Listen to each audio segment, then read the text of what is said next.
Educators with Kimmi. I'm your host, Kimmi Nunley, #1 notary educator. You heard it here first. How is it going? I want to give YouTube a few minutes to do what it does.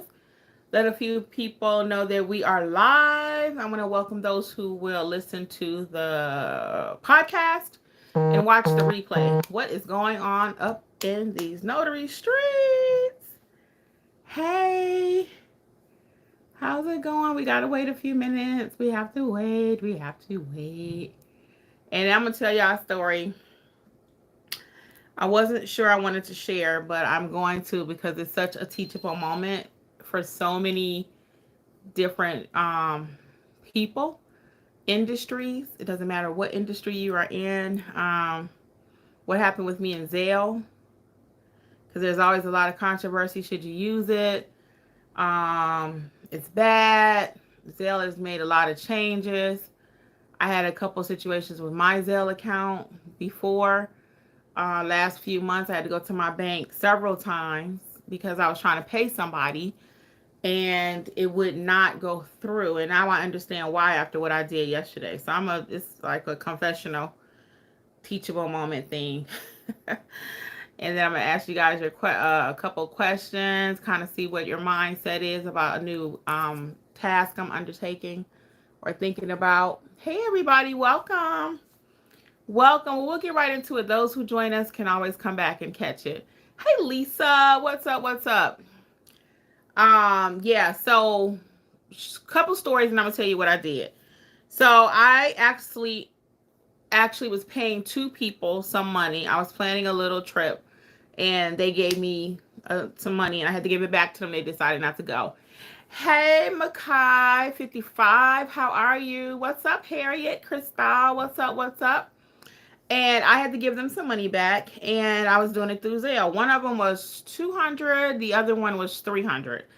And so I'm trying to pay them through Zelle. And Makai says, I hope it didn't have to do with that random glitch that happened the other day. Girl, hey, Lori.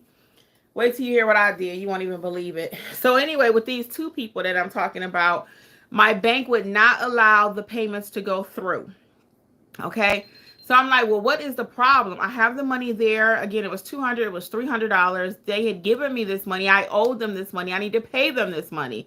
So I'm telling the people who I owe the money to, I'm like, hey, I'm having a problem with my bank. I'm sounding like anybody else who do not want to pay, right? Coming up with every excuse in the book why I could not give them back their refund. So I'm like, yeah, the bank got a problem with Zelle. I said, do you have cash out there? Like, no. I'm like, oh my goodness. Okay, fine. So I go to the bank. They had a call, wherever they called, it was overseas clearly. But because I was in the branch with a branch representative, that made the process go a little bit smoother because they knew I was in there with a branch employee. So they questioned them, they questioned me, and they proceeded to unblock my Zelle account so I could pay these people. Okay, so I paid them. It happened to me twice. That was each person. I had to go to the bank. So I'm already livid, right, with my bank. I said, I'm sick of this bank. Okay, so fast forward to yesterday. Someone did some work for me. I had been saving up some money to get this job completed.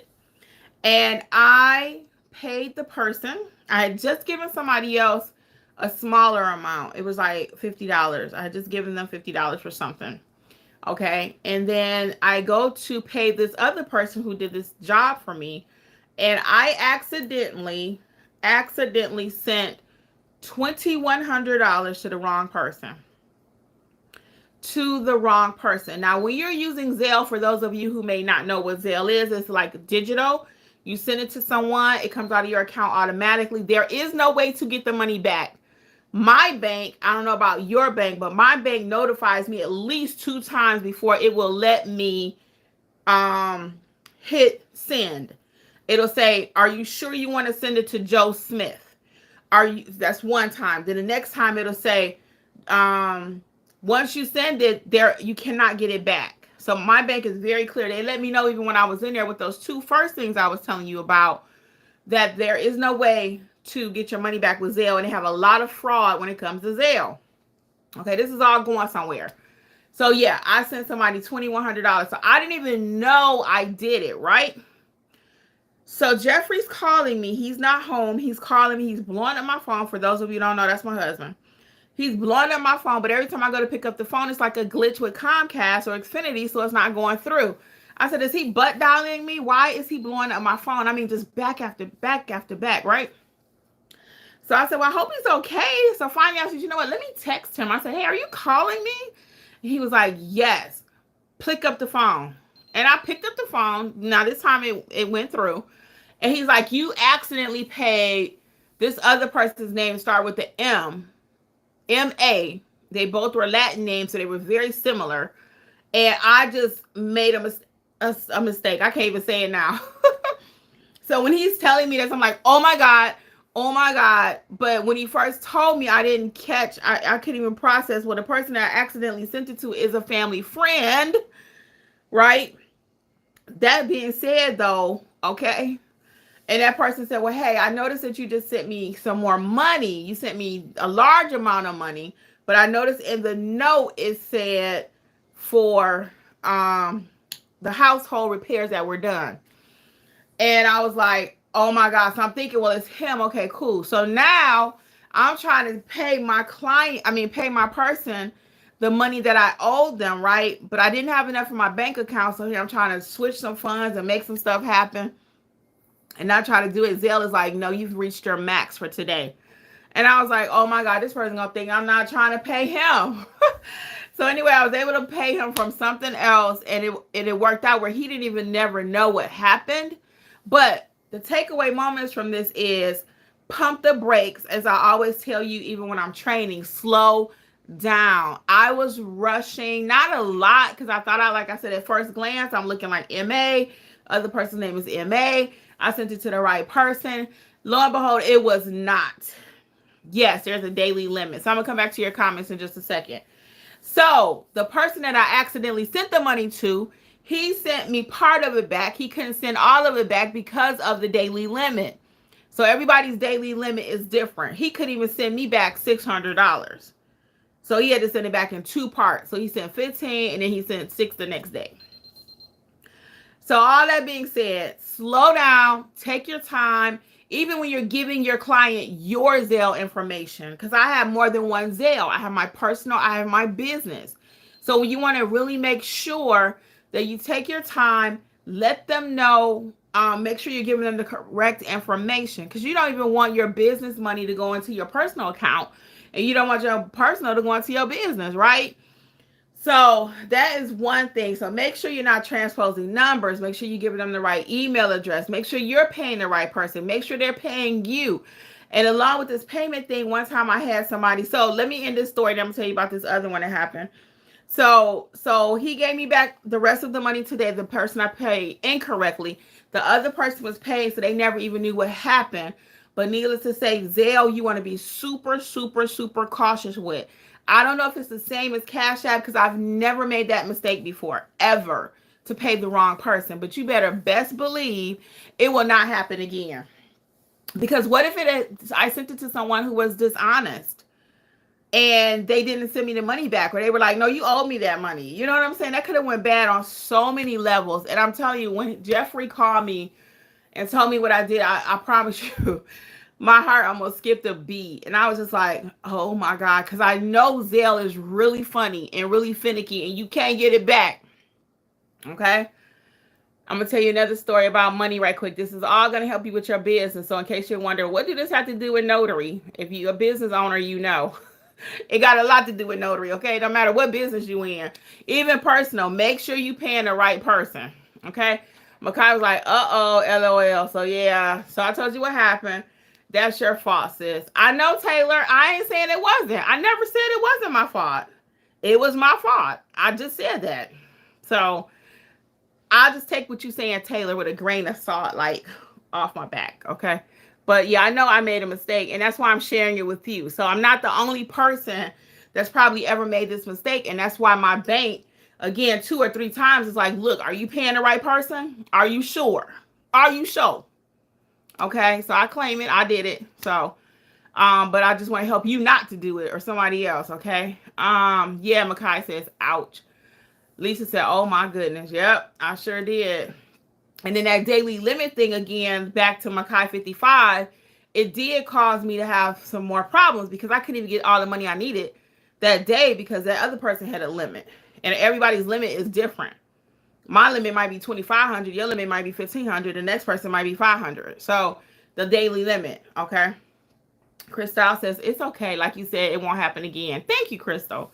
I appreciate the sympathy and the empathy because it can happen to anybody. And like I said, I was devastated. I was absolutely devastated. Um, so let me tell you about another thing. So another one is one day, and this is another teachable moment when it comes to collecting your payments, okay? Another time a client was giving me her credit card number and we had to enter it manually because my thing wasn't working. Okay, my reader wasn't working. So we had to enter it manually. Hold on one second. I want to remove this person from the comments. There we go. I thought I was trying to remove them completely. Anyway, yeah, so I let this person read the card number to me, right? They're reading their credit card number to me and I'm entering it manually. So if you're using a Square, you have different ways you can process it. You can do it electronically, right? With the little card holder like you see back in the day. You can do it with your telephone. They can tap now. All these different ways you can do it. When all else fails, I do it the old-fashioned way, which is to manually type in the number because I got to get my money, right? So I'm manually typing in the number. The client, so before I tell you that part, so I'm manually typing in the number that the client is telling me. So about 2 months later, I get a call from my bank and they're saying, hey, this particular transaction is being reversed. And I was like, reversed? Why? They was like, the client is saying it's fraud. And I was like, fraud? What are you talking about? And I knew this lady, it wasn't fraudulent because she actually was very pleased with my service. She even gave me a tip. So I'm like, what is the problem? So anyway, I'm looking at the transaction. I'm going back. I'm looking at the credit card and everything else. So I didn't have anything to compare it to. So at this point, now I'm reaching out to my client. I said, hey, Mrs. Smith, I said, I noticed that this particular credit card transaction had been returned. I said, I wanted to make sure everything was okay with the service. And she was like, oh, no, it was great. Remember, I even gave you a tip. She remembered that, too. You know who you tipped. So she said, I even gave you a tip. I said, well, something's not right because it's telling me that my bank is telling me that it's fraudulent. Okay. So then I said, do you mind just giving me the last four of the credit card number that you paid with that day, if you remember? And she was like, oh, yeah, I only use one card. Fortunately, because most of us carry 5, 6, 7, 8, 9, 10. So she remembered which card it was, and it was the last four were transposed. The last two. So instead of like 7-2, it was 2-7. So that threw off the whole thing. So the person whose credit card number ends in 2-7, they did not do a transaction with me. They were correct. So that was fraudulent for them, but now I'm out my money. So the customer was like, well, hey, I'll give you your money. You can come and pick it up. And I was like, no, you don't have to do that. And she insisted. So I did go and get it. So they did a charge back to me for the $40. It was an I-9 form. And I had even given her a little deal because I thought it was going to be a faster transaction than it was. But I was glad I gave her a deal because she, like I said, she tipped me. So the tip more than compensated for what I wanted to really charge her. Okay. Dropping gems all over if you getting that.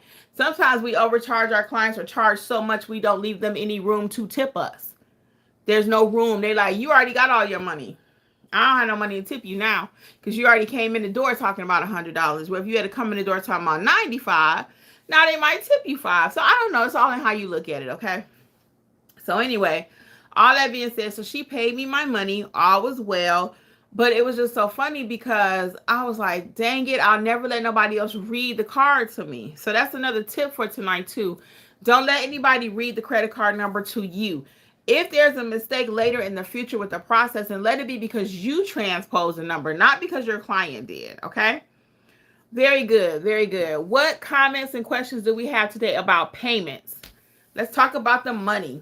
What comments? So in my business, I take Zelle, I take Cash App, I take cash.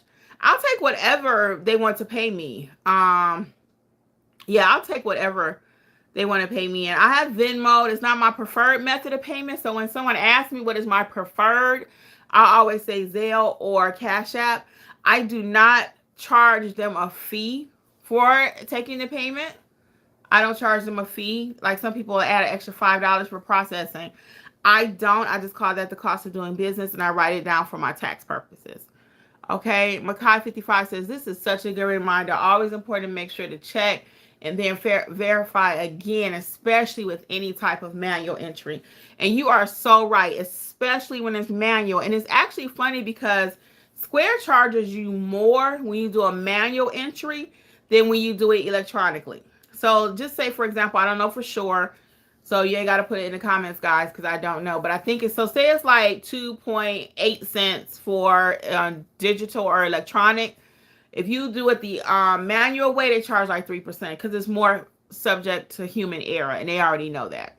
So they do even charge you a few cents more. So it's not enough to worry about. So I'm not like, I got to process it electronically because I'm not paying that extra percent. It's not that much. It's like $2, $3, whatever. Okay.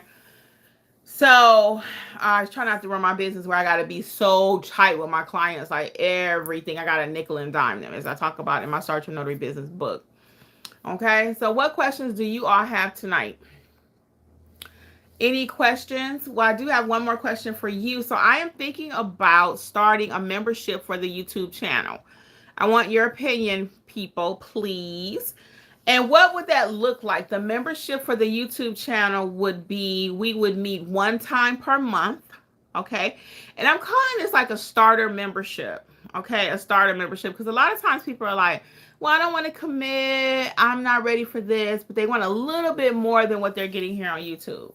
They want a little bit more. So Makai55 says, this is so timely. I just got your book on pricing. Oh, yay. So what questions do you have? Yeah, the pricing book is amazing. Teaches you how to price your services. I don't include an exact dollar amount because every scenario is going to be different. And once you learn the concept of pricing, then that's when you're going to really start making your money. Because underpricing is the number one reason why people are not successful in this business too. They just don't have a clue how to price. So whatever questions you have, feel free to drop. So I'm thinking about a mentorship program, or membership program here for the YouTube channel. And like I said, what it would consist of is one session per month live via Zoom.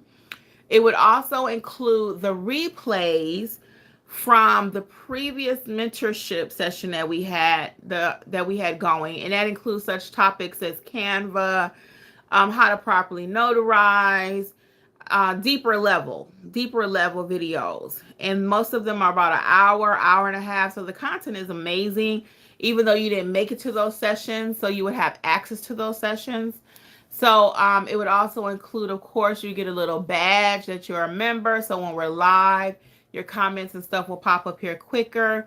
Also, you will get, I haven't put it out there yet. I just want your opinion if you would even be interested in signing up for it. That's why I'm just doing a quick poll right quick. Also, you would receive 70% off the individual courses, 70% off instead of the standard 60%. You would get an additional 10 because you're a member here on the YouTube channel. So again, it's just a wealth of information. The topics cover remote online notary, ink fingerprinting, field inspection, things we already talk about. It's not the same as the mentorship program. The mentorship program includes all of the courses, weekly live training every week, plus a special chat. So for some, they want a lower commitment level, and I understand that. So that's why I'm thinking about this.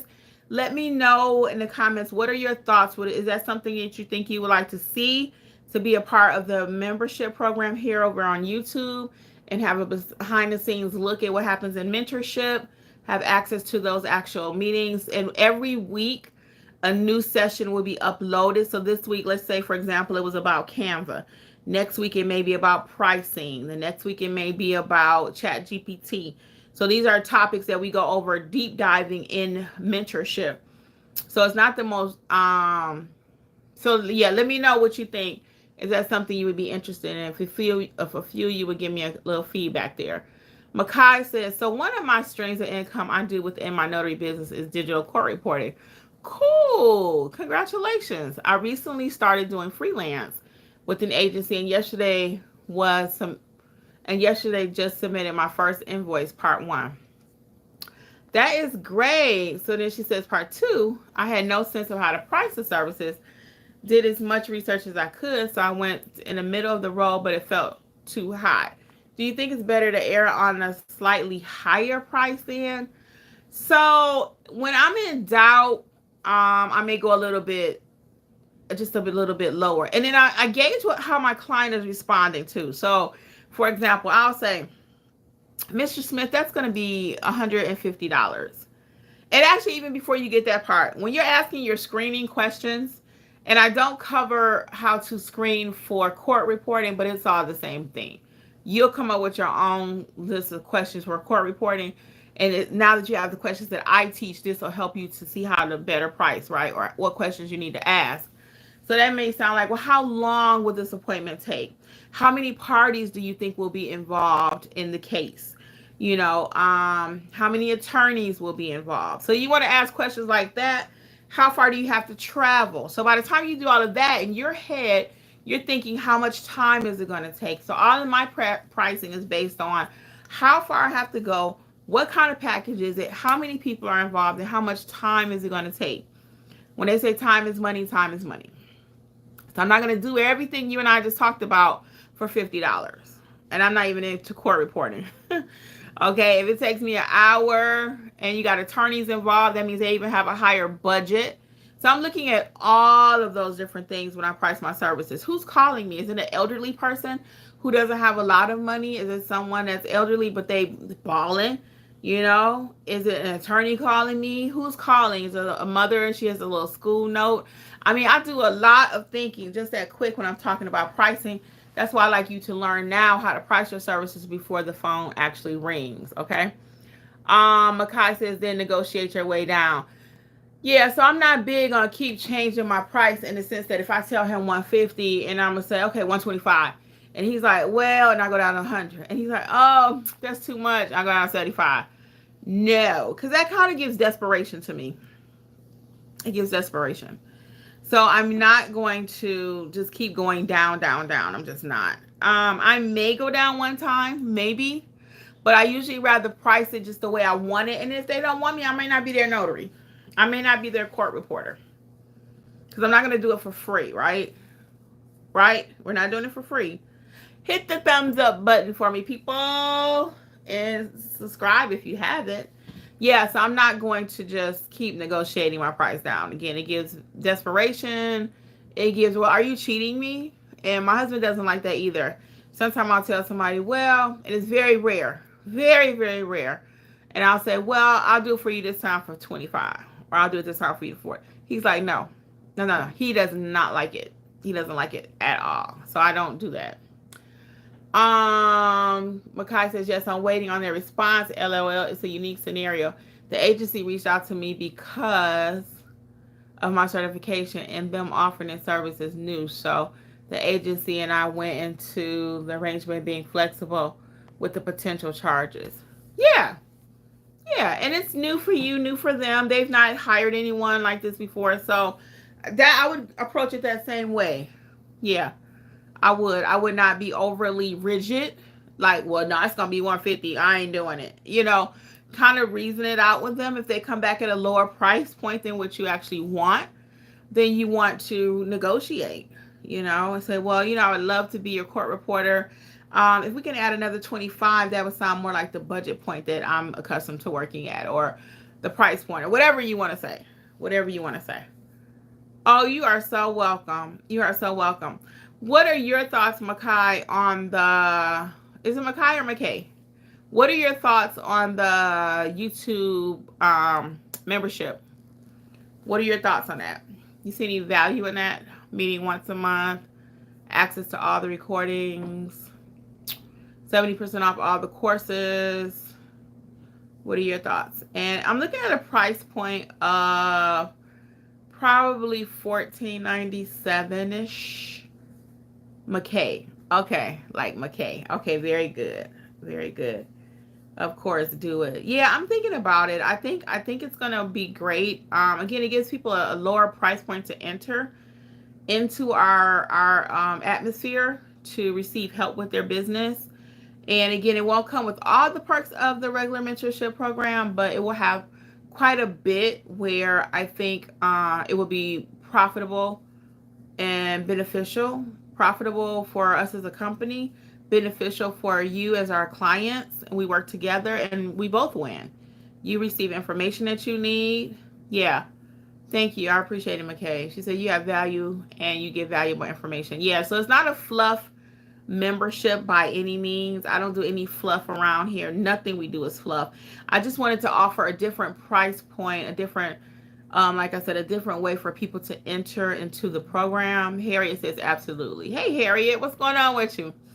Yeah, so to just give people an opportunity to enter again into our space and kind of get familiar with us. And then as your business continues to grow, and you may want to get different courses, and then you can get them at 70% off. You may not need all of the training that we offer. You might need only our apostilles. So during our session monthly together, if you have questions about our apostilles, we can handle it. If you need more than that, then we'll, of course, refer you over to our mentorship program.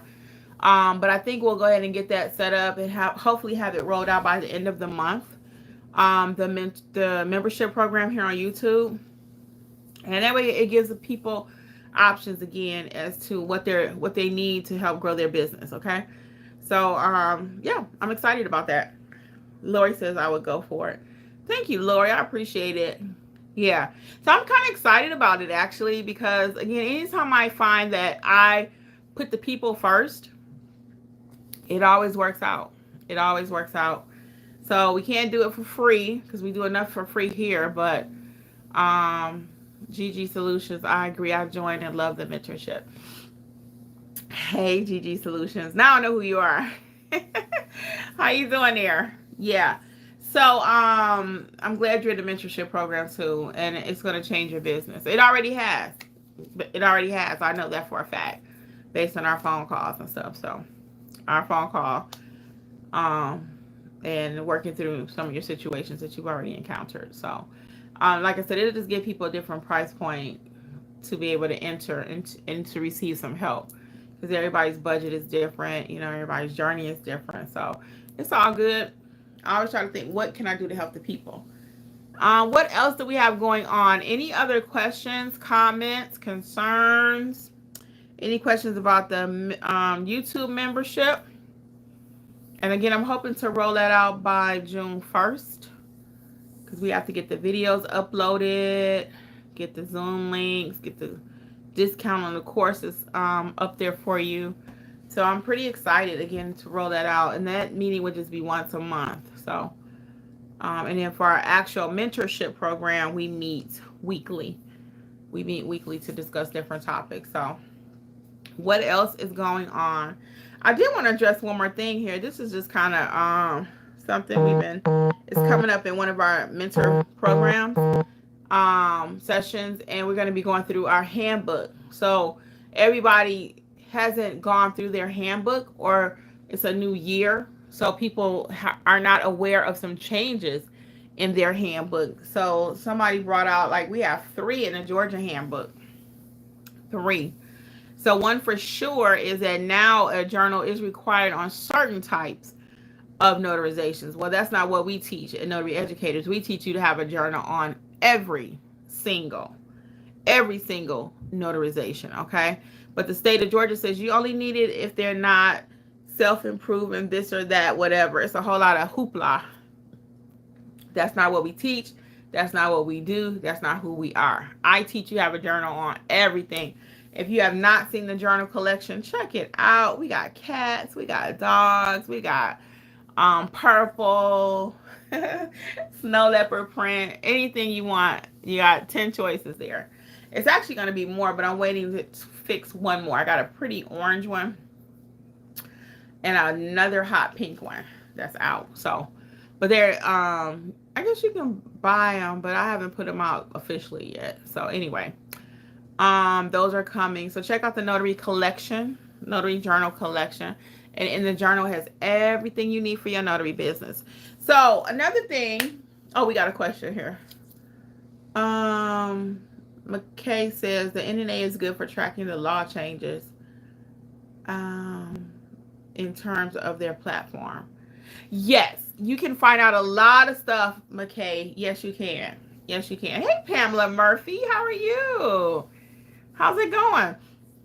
Yes, McKay is correct. The internet does try to keep up with all the changing laws and everything, but I like to go straight to the horse's mouth, and that means go directly to my handbook. I don't say I'm not trusting the NNA because I do. I'm an ambassador for them. So I highly recommend the NNA all the time. But certain things is like I need to know what my state handbook says. And I don't want to rely just on what snippets they've pulled. I like to it's a whole new it's probably only 3 actual things that are different in there, but I'm going to actually lay eyes on it myself. Again, I want to make sure I know what my state handbook says. And the same thing if you're trying to buy that primer. The NNA primer is actually how do you put it? It's just a recap of what your actual state handbook says. But again, I'm always going to push back to you and say, have your state laws, your state handbook. You can have a primer from the NNA. You can call the NNA. You can read all that. But at the end of the day, if something goes down, if something jumps off, you need to be able to say, in my handbook, I saw ... They're not going to take, well, the NNA told me, the primer from the NNA said, okay?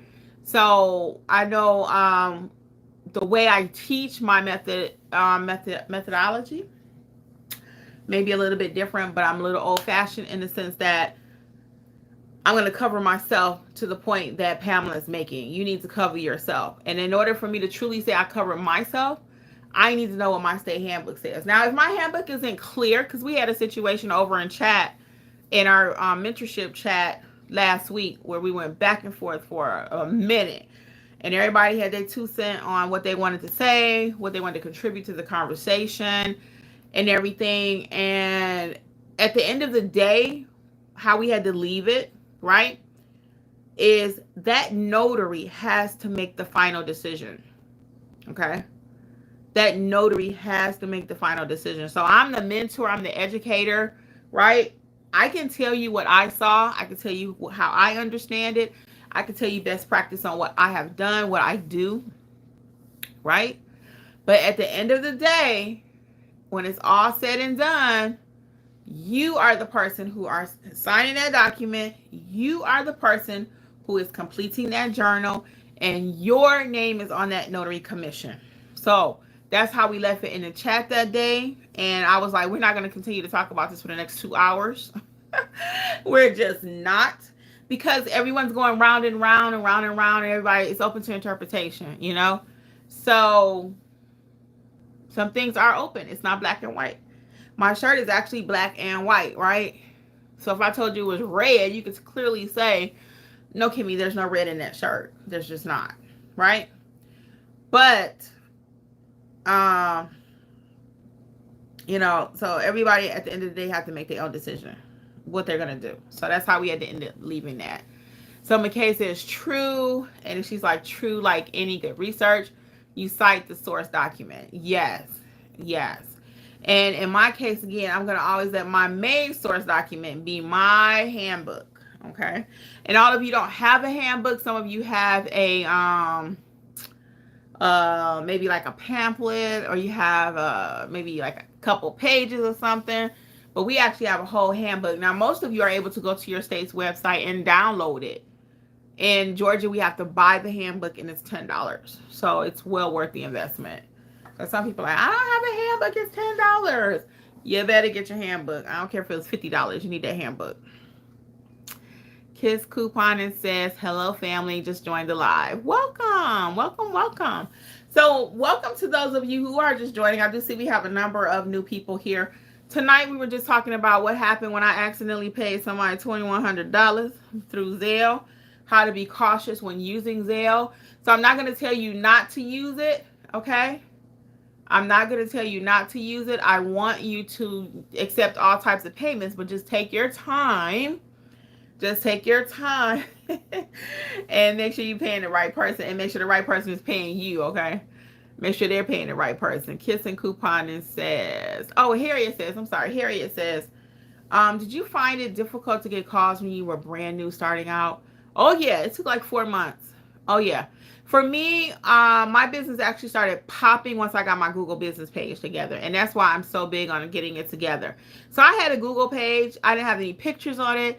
They didn't know what I did. It wasn't even very wordy. It wasn't search engine optimized. It was none of that. So I had a page, but nothing was happening to it. It's like you have a house, but you've not decorated it. You just did good to get a house. Anybody ever been in that state? Or you just did good to get a new apartment, and people come over like, look like don't nobody live here. Because you don't have no furniture, right? You don't have no furniture. It's not painted. You don't have no curtains. You don't have no carpet. You might have carpet, but you don't have any type of furnishings. You don't have any pictures up. And they're like, man, it look like nobody don't live here. You ever gone to an office space and that happened before? You're in an office space, a new doctor's office, and they just moved in. That's how my Google page looked. It looked like nobody's home. It looked like nobody was at home. She don't have a business. What kind of business does she have? But once I started putting my pictures on my page and showing me in different settings, and always with my flower, always with a smile, that made a difference.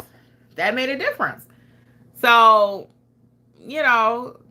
that's exactly what you need to do with your Google page. Does your Google page look like it's vacant? An empty lot? If you know, you know.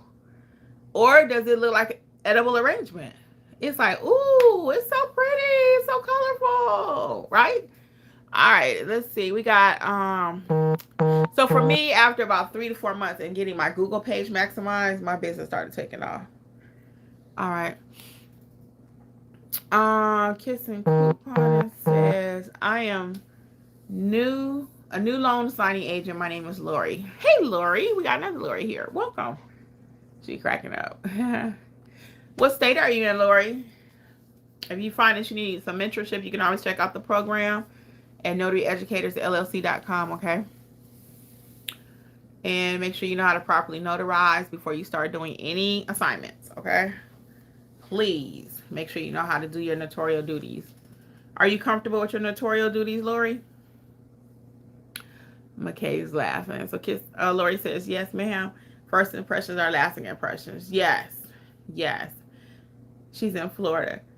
Oh, you're welcome, Harriet. Definitely signing up. Yeah, check it out. notaryeducatorsllc.com. And again, all the courses are included in the mentorship.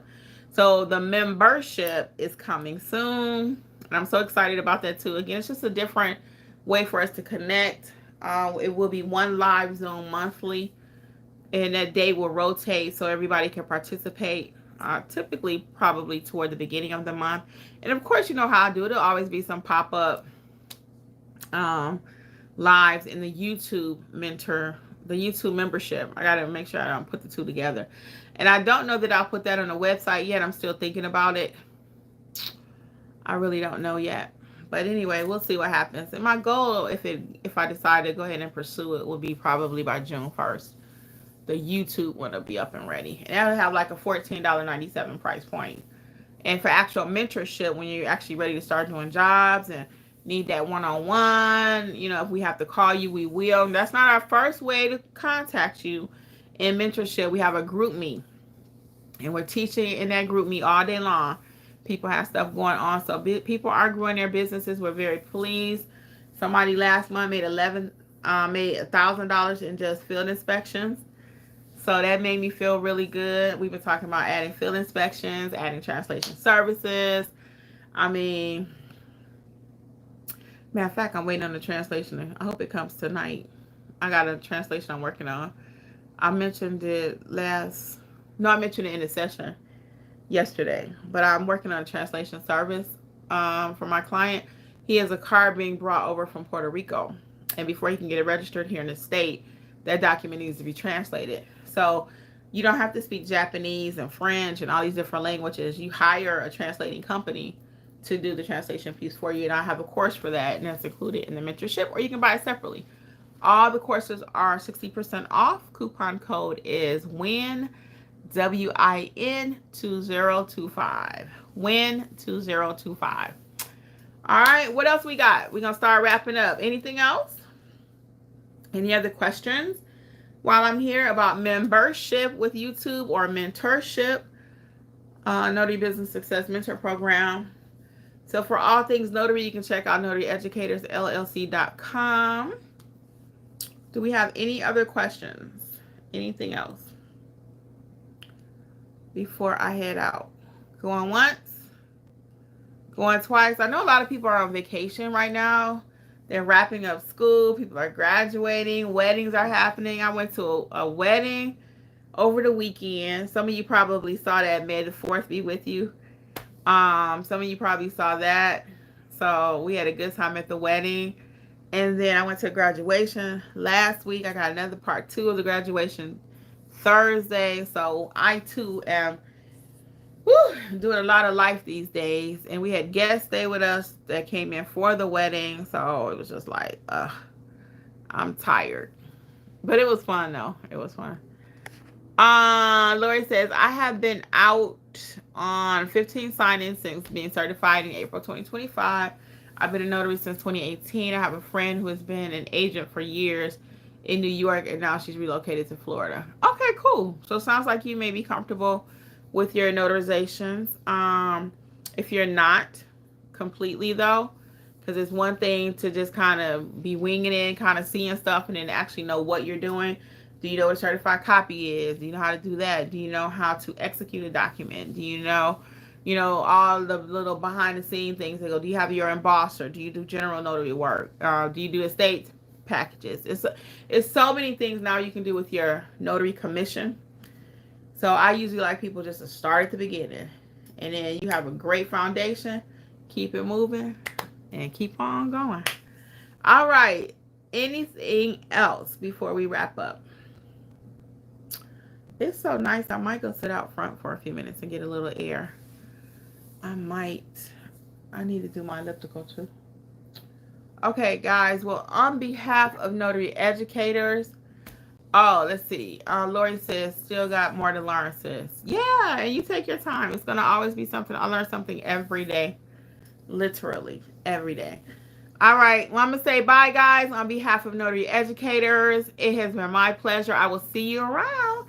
All things notary, notaryeducatorsllc.com, and much success to you all.